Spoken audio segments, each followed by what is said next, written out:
Welcome to Business Innovators Radio, featuring industry influencers and trendsetters sharing proven strategies to help you build a better life right now.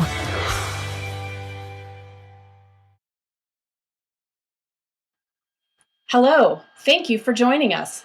My name is Tanya Healy. With me today is Kimberly Armstrong, owner of Life Organized by Design, a lifestyle company focused on helping you live the best life possible. Kimberly brings her unique design expertise to each space she creates and is known for creating cozy, inviting, and practical living spaces. She says, attention to detail, design, and organization are key in assembling a practical, functional space. Finding solutions and creating systems for young families experiencing the quote-unquote avalanche of life has become her specialty. Kimberly, thank you for being here. Thank you for having me. I want to preface this by saying I have had Kimberly do a couple of organization projects for me. And let me just say, whether you are on a budget or the sky's the limit, she works magic. So I'm really excited to have her with us today. Well, those are great words to hear, always working magic. Yeah, I'm excited to be here and to talk to you about Life Organized by Design and some of the projects that we've done, some of the things that we have in line for the future. Let's get started with, why is organization so important? Well, I think that it becomes important for many people for different reasons. Some people feel like they are experiencing the avalanche of life.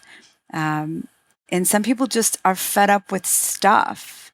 And everybody gets to a point where they're ready to make some changes. And at that point is when we usually come in, evaluate the situation, go over some goals that they'd like to attain in their organization project, and then move forward.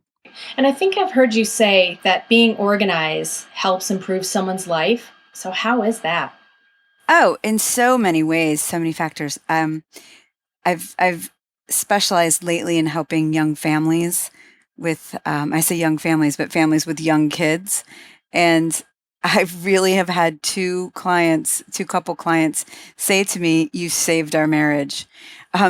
There's a ton of changes that happen when you start to alleviate your things. Not everything has a place in your life anymore, or even, for future reference. And when you alleviate some of that and get down to the basics, the things that you need to live your life that help you move forward, it does change your life. It makes you feel lighter, it makes you feel happier, and usually it helps your day-to-day function in getting through the day. It helps you follow the systems that we set up to make your life easier. So you mentioned young families or families with young children. Who is your typical client, or do you have a typical client? Oh, I do not have a typical client, although I have been working with families with young children a lot lately, mostly in the New York City area. Then my client base changes when I come to South Florida, and it could be a multitude of clients there, whether they're downsizing from a larger home up north and coming to a smaller space in South Florida, or in some cases moving into a bigger space. It depends, really. Everybody is in need of organization at some point. And so you just mentioned New York and South Florida. So maybe explain to our listeners what your territory is and where you do work and why you float between. I'm lucky enough to have clients in both New York City, in Palm Beach, Florida, and Miami. Those are basically where I'm based, where I bounce back and forth from. But I've had clients as far west as Colorado and as far north as Michigan, and even into the deep south. I can travel and help organize just about anybody. On that note, that you can help just about anybody, have you ever run into anyone who says, "I just can't get organized"? Yeah, and I think that's why they reach out to me to help get organized. It's a mindset, and if you're really ready to do it with my help, with an organizer's help, you really can make strides, but you have to be ready. And when I say you have to be ready, it's more than just saying, "I need to get organized." It's really wanting to part with your things. It's really changing the way that you're going to live your life, where that comes from daily decisions on how you purchase, uh, where you store your things that you bring into the home, how you let things go from the home. And it's a constant challenge. It's a constant battle. So I can help set those systems into play. I can help purge and merge, but it's up to the individual to really be dedicated to want to make those changes. So it sounds like there's a little psychology involved here as well. Yes. In fact, I probably should have minored in psychology and had no idea that would be the case when I took on my first organization projects. But I've really enjoyed it. It's been eye-opening to meet a variety of different people and to see that they all have similar challenges. I think we all have placed a lot of importance on things, and there becomes a relationship that you have with your things, and it's really non-existent.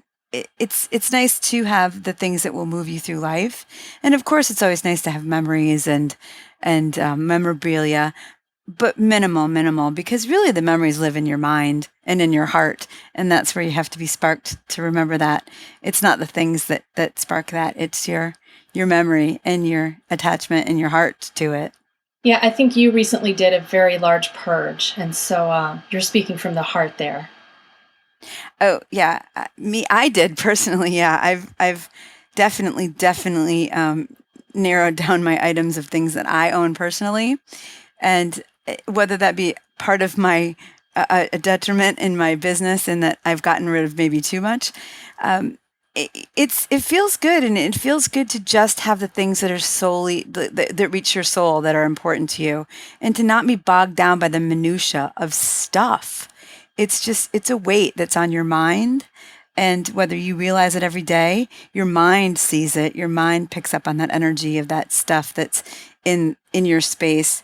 And so the less that you have, the less that your mind has to comprehend first thing in the morning or all throughout the day or when you walk right in the front door. In fact, I had a client just yesterday, and we walked in her door, which I've walked in many times and gone to different parts of the house to work on projects.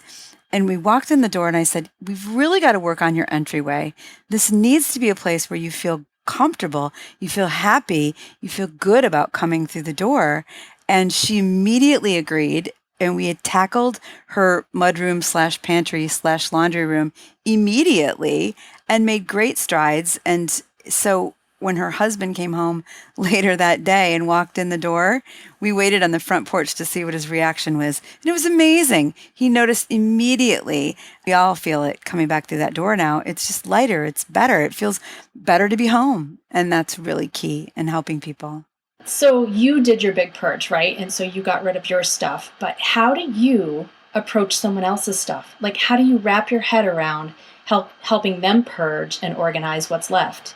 Well, I think it's important for me to go into each project with an open mind and to tread lightly, if you will, to understand where the individual is with their purging process and how dedicated they are to getting rid of things. And like I mentioned previously, moving forward with some processes and some systems that we would set in place. Each individual is different. Each individual has a certain attachment to their things. They also have how would I say it? A way in which they want to go about discarding things. And then they have an attachment to where those things will go. In other words, there's 3 things that I look at when I'm working with a new client. How attached to the things are they? And are they willing to let them go? Where are they going to go? Or what are we going to do with them? Will they let them go to donation? Will they let them go to the trash? And then discarding the things. Are they going to donation? Which place are they going for donation? Is it trash worthy? Are we getting rid of it? Are we selling it? There are all kinds of options. So I think just guiding them through and trying to understand where they're at with their organization and their purging process is what I do with each client. So it sounds like a little hand holding out to the garbage. It really truly is. It really is. And that's okay, because I do understand that everybody has a connection to their things. We just have to kind of break that connection in some cases because it's just not moving them forward. It's not helping them. So we've talked about purging, but how about as far as organization? Can you go too far with getting things in order? Like, I remember my mom had her shoes in individual plastic totes, and she could see them, and they were up on her shelf in her closet. And I thought this was crazy, but I don't know. Can you go too far with getting things in Yeah. order? Well, that's funny. Another client just a few weeks ago said to me, I feel like I'm getting there. I feel like I'm getting organized. And my immediate response, which was very funny to me because I've never said these words, it just came rolling out. I said, I think the key to staying organized is to never feel like you're organized. So for every individual, I think that it's going to be different. And yes, maybe there's a little OCD in the organization once it gets rolling and once you get started. But it is very, very individualized to each person. Somebody may feel organized, whereas I could say, how about if we introduce this system? How about if we did it this way? Have you ever thought about, changing the way in which you store this? Kind of gives them a different idea. And of course, I deem myself a professional, I suppose, but I've just seen so much and I've experienced so many different ways to manage things in the home or the office or the garage or the kids' room, wherever we're organizing. And so for each individual, I think whatever level they need to get to feel like they're on top of it is great, and it varies for everybody. But it's also important to remember that it's a constant, ongoing challenge because once you get organized, as soon as you walk out the door to buy something else, you're already challenged. Where is that something else going to go in your home? And is something else going to leave your home? So that's where the change has to happen within the individual, and they have to understand that it's going to affect their daily life.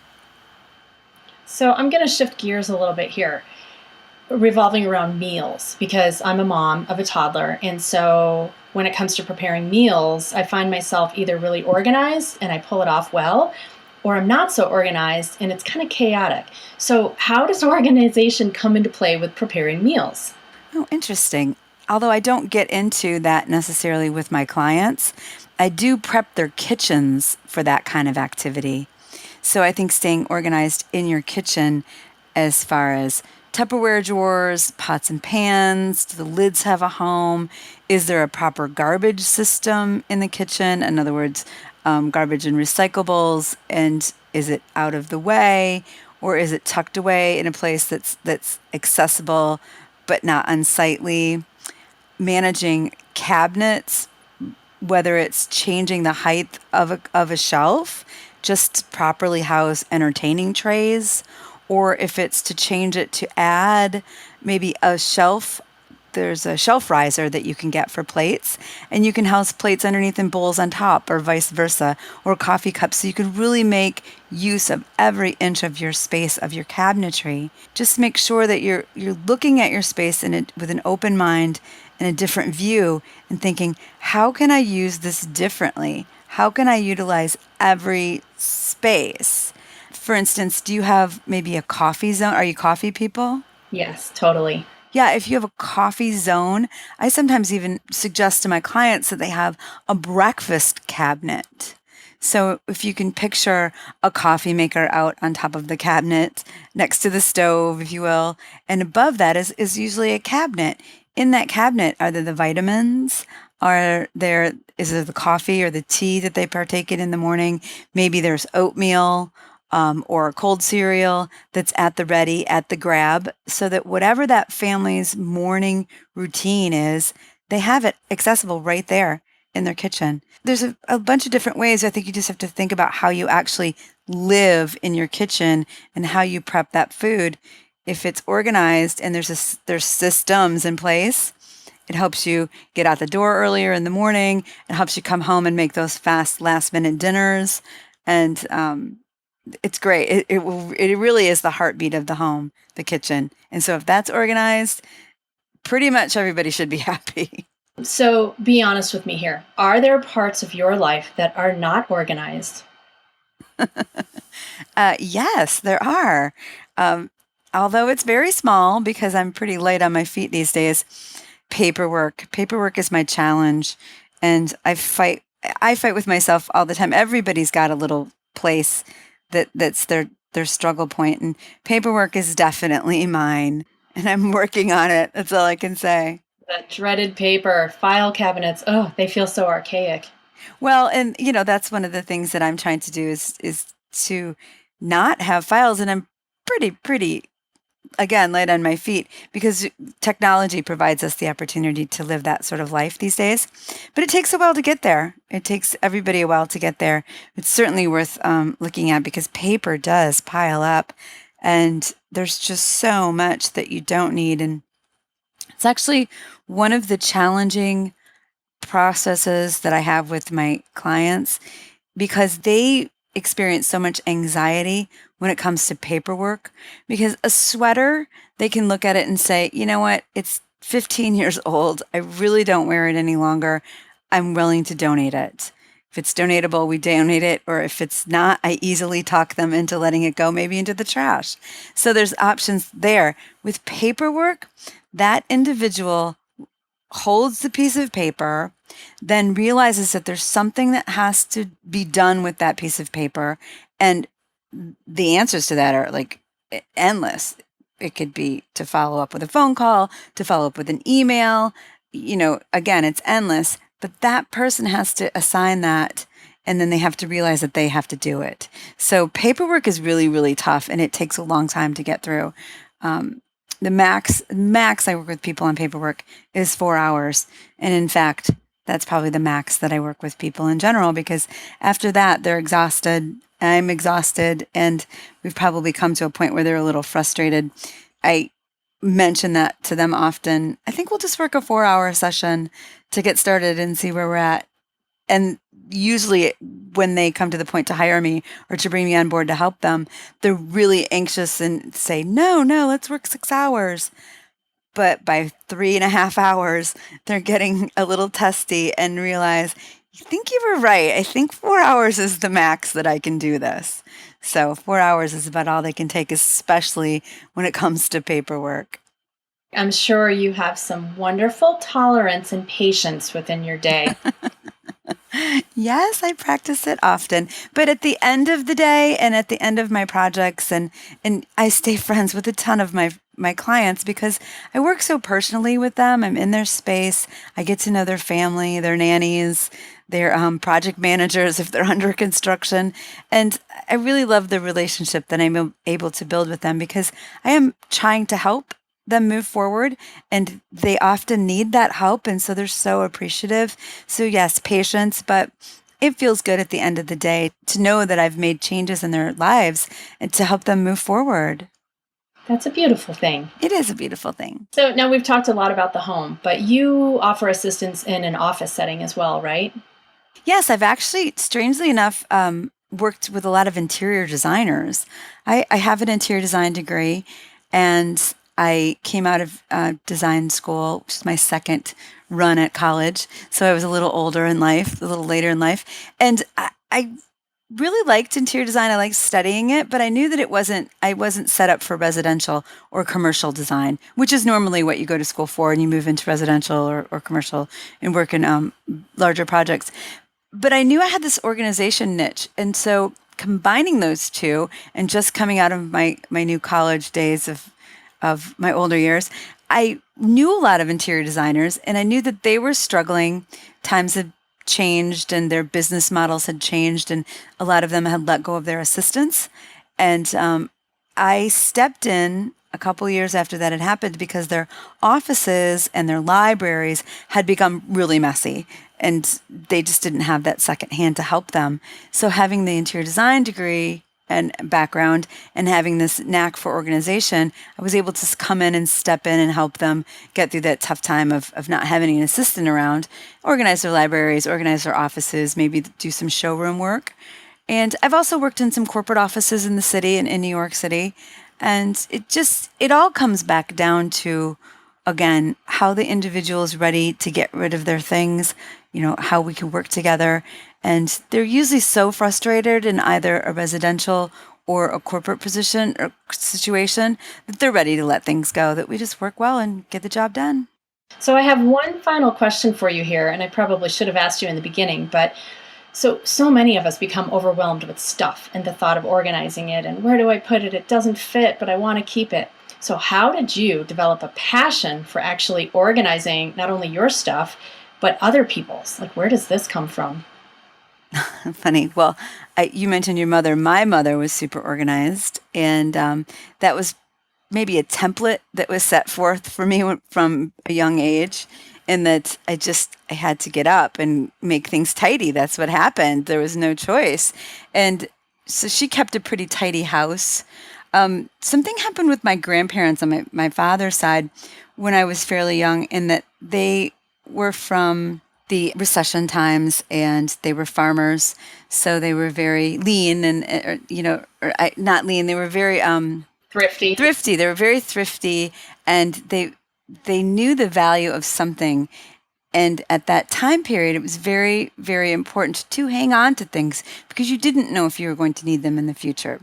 Well, they hung on to things. They hung on to a lot of things. And after raising 5 children on a farm, you can only imagine the things that accumulated in their attic.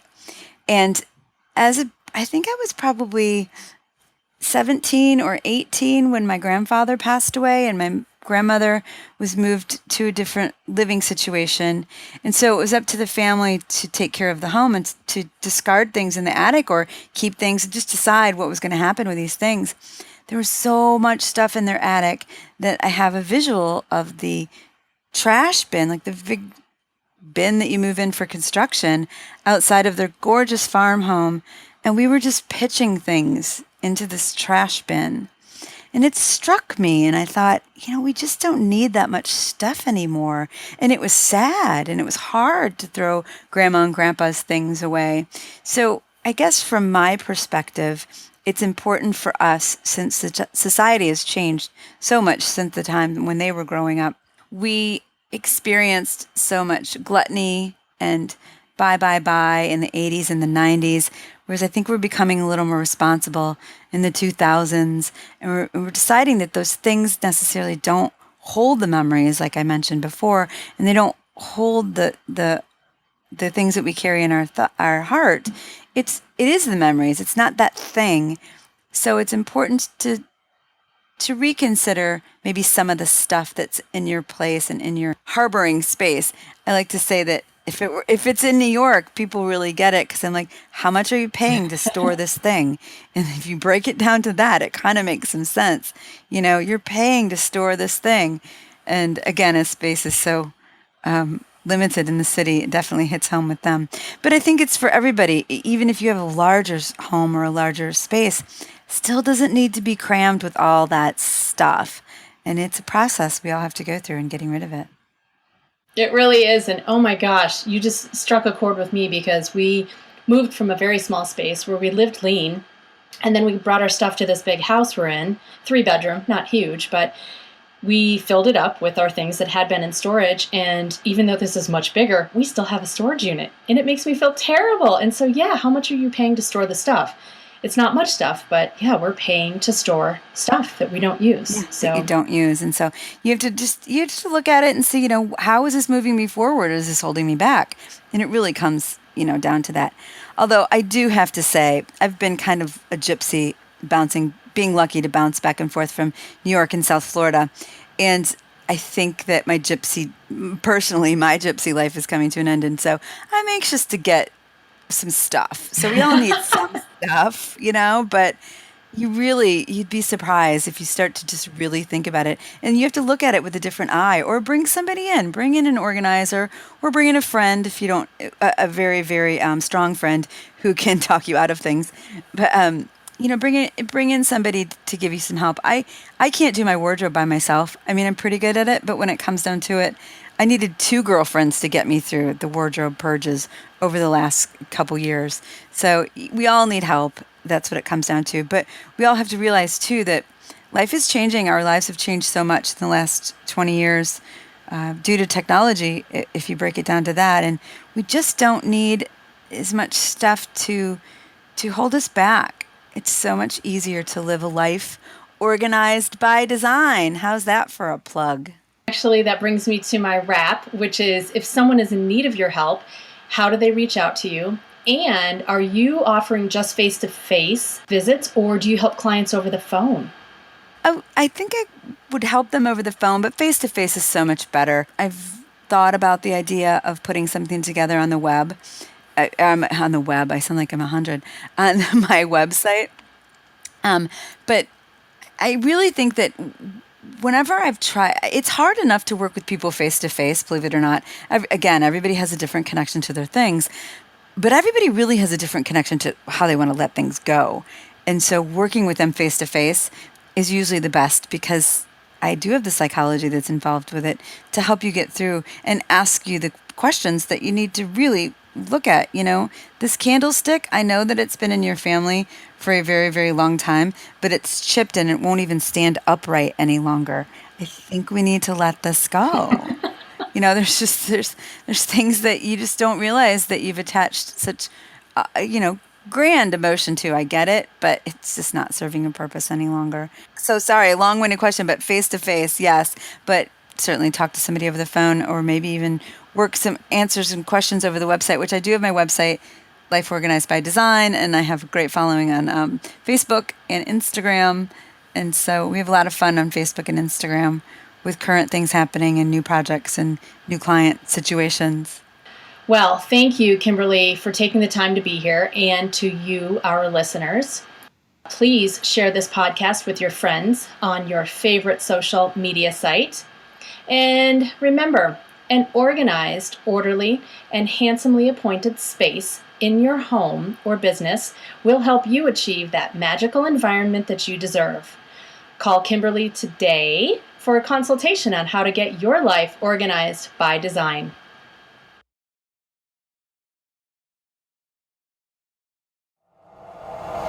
Thanks for listening to Business Innovators Radio. To hear all episodes featuring leading industry influencers and trendsetters, visit us online at businessinnovatorsradio.com today.